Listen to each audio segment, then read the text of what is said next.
Top of the morning to you guys. I'm late this morning. Welcome to the Stony Ridge Farm live stream here. I am not on the Stony Ridge Farm today. So we're over at a friend's house and we're butchering chickens this morning.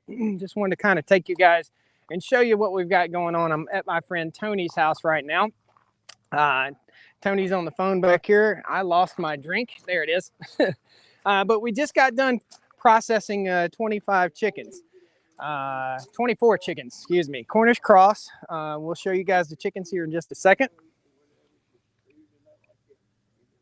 Quite the family affair here. Got all kinds of people helping out. Community just kind of comes together and we all help butcher chickens. So when we need help, we all lean on each other, which is awesome, guys. So as you're coming in the door, be sure you hit that like button. I know this is a surprise live stream. Folks have been asking, hey man, we need to know what time the live stream is. Well, I don't know. I don't know because this is farm life, man. So you just don't know.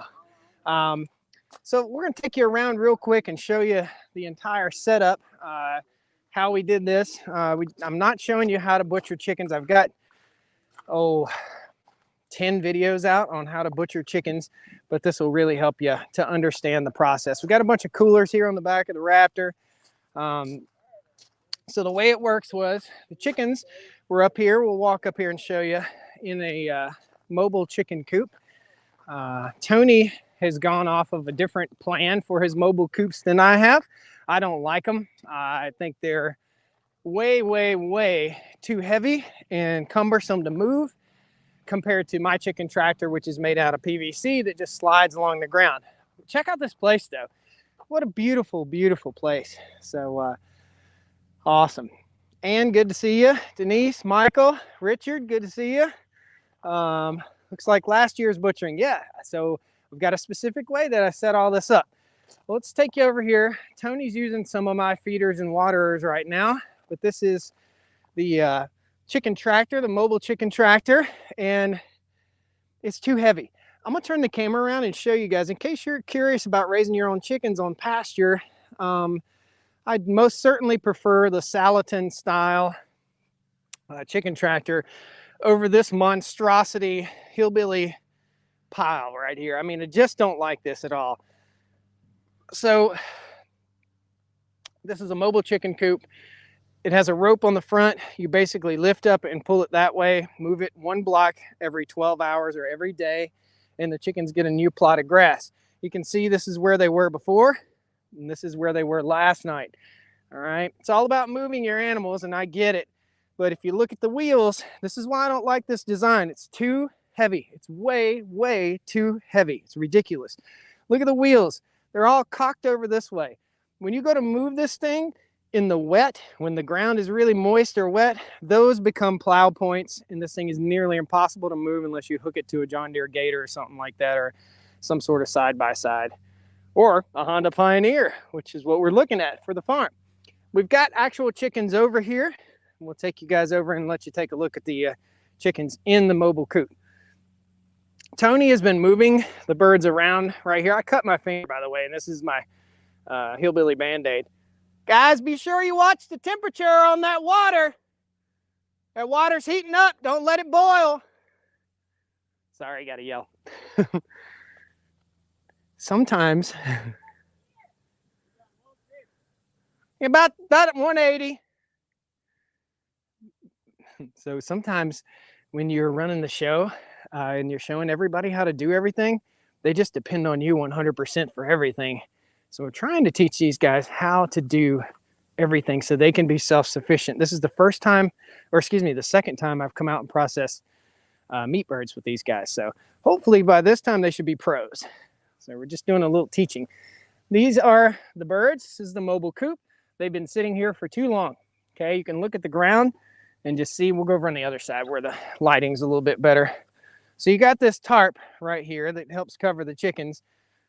I just don't like this. I mean, look, we've got a $600,000 house with a $40 tarp out here in the front yard pulling around mobile coops. I just don't like this design, guys. I like the Salatin style better.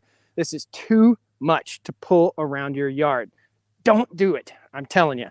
So these are the meat birds.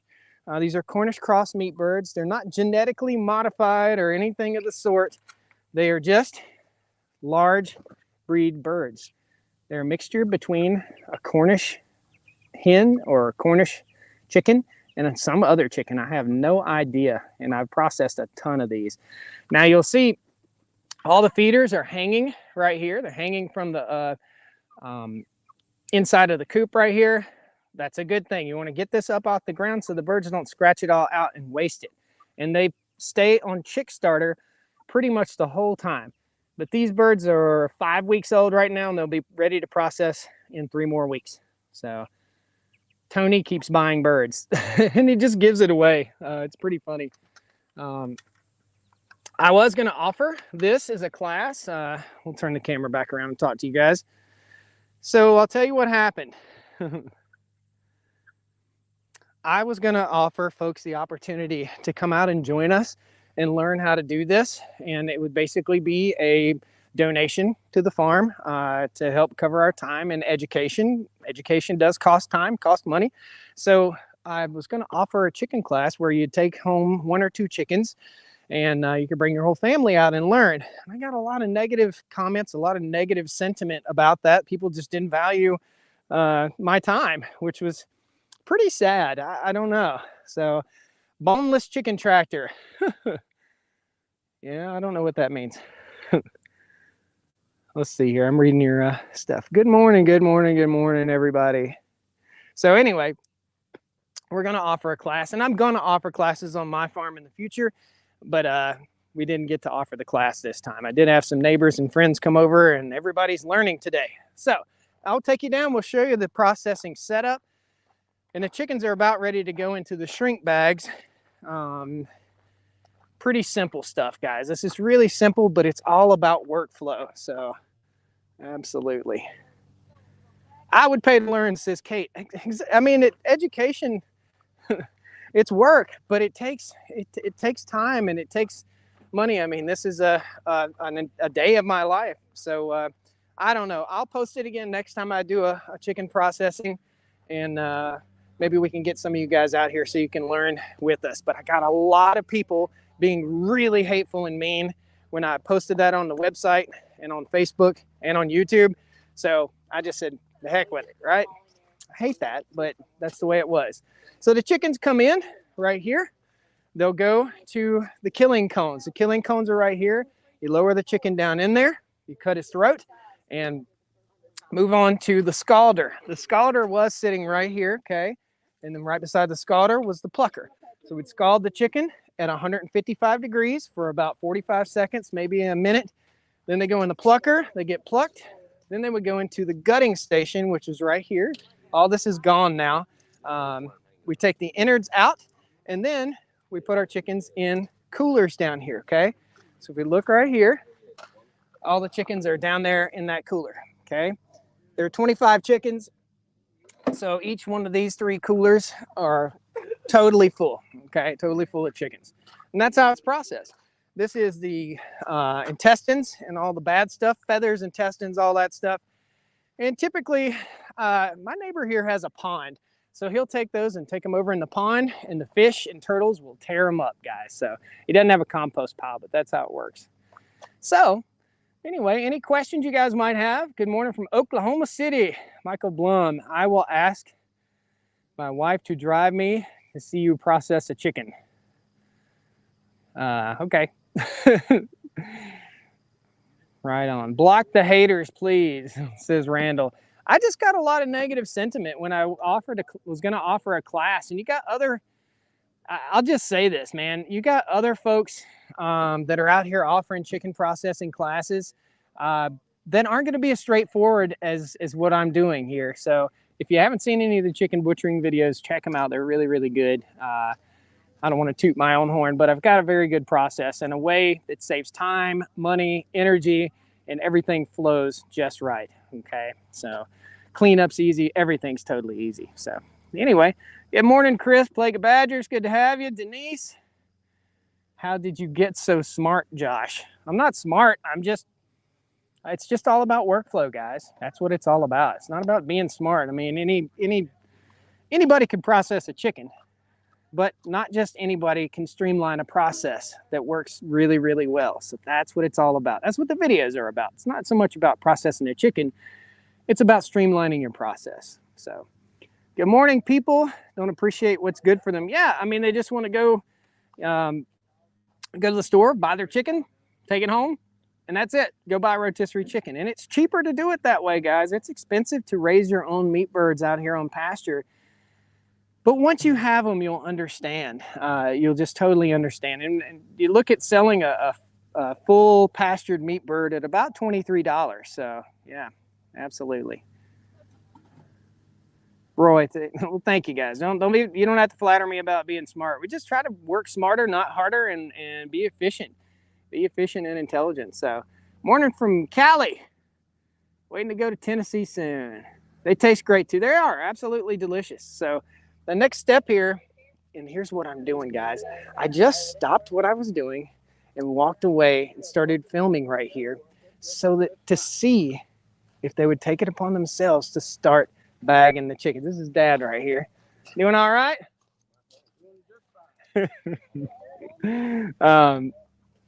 And they have. They've started doing what they're supposed to do. So it's awesome. Good stuff. So what you guys doing? Let's walk over here and see. What you guys doing? Sacking them up?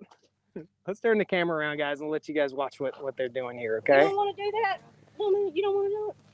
Put it in there. Oh, you'll do it. That's why you're looking away. These guys are getting paid double time. All right, so you can't just bag them up and sit them and have them ready. You got to bag them, get them hot. You got to drop it in the bag, put it in the hot water, and do it. You gonna get smart with me, boy? Yeah.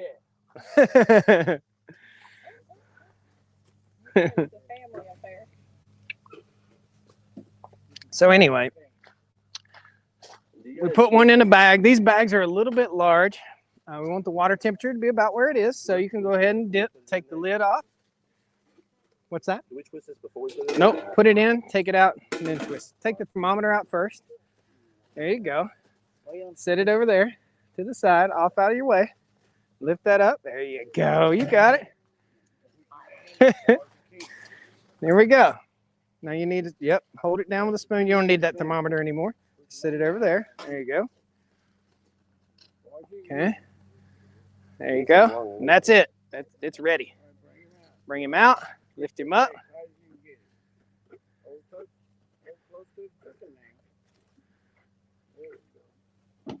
There we go. So if we had smaller bags, daggone mayfly biting me.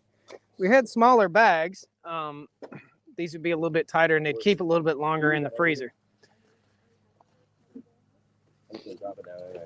You want that to be out of the sun if you can, because it's just going to. When you come up and grab the bag, Where's the sun at? Put it under the table right there, out of the sun. Yeah, there you go. Put it in the shade. Okay.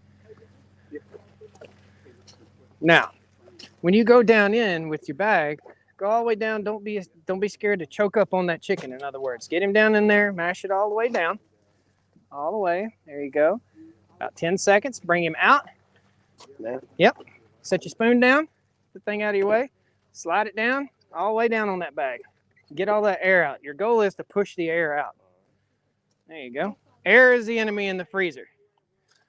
That daggone horsefly bit the snot out of my leg.